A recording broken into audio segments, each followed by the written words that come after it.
नमस्कार, देशोन्नतीमध्ये मी ऐश्वर्या शिंदे आपलं स्वागत करते। काटोल नरखेड क्षेत्रात अनिल देशमुख यांनी 30 वर्षे आमदार असूनही त्यांनी कोणत्याच कार्यक्षेत्रातील समस्या सोडवल्या नाहीत।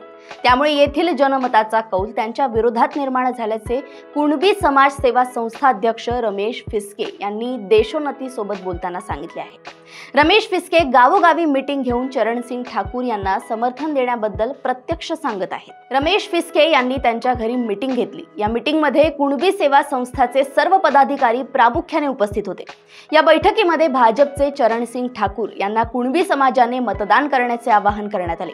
अशा प्रकारच्या बैठकी पंचवटी हनुमान मंदिर, शत्रुघ्न राऊत यांच्या घराशिवाय दिग्रस, भिष्णूर, मोवाड, जलालखेडा येथे घेण्यात आल्या। येथेही ठाकूर यांना समर्थन दिले जात असल्याचे जाहीर करण्यात आले। मागील वर्षात काटोल शहरात विधानसभा क्षेत्रातील राजकीय तरुणांनी सतरंजी संघटना स्थापन केली होती आणि त्यांनी राजकीय, सामाजिक, धार्मिक कार्यात स्वतःला सामावून घेतले होते।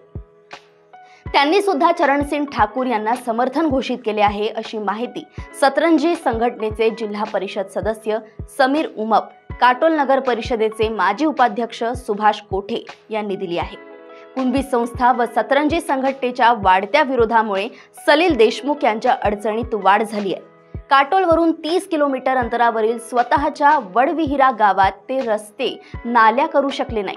मग आता विधानसभा क्षेत्राचा विकास कसा करणार, असा प्रश्न नागरिक उपस्थित करतायत। घराण्याची परंपरा चालू ठेवण्यासाठी मुलाला उमेदवारी देऊन कार्यकर्ते सतरंजी उचलण्यातच आयुष्य घालवणार का, असाही सवाल कार्यकर्ते उपस्थित करतायत। अनिल देशमुख यांनी आपल्या मुलाला उमेदवारी दिल्याने गावोगावच्या कार्यकर्त्यांमध्ये प्रचंड रोष दिसून येत आहे।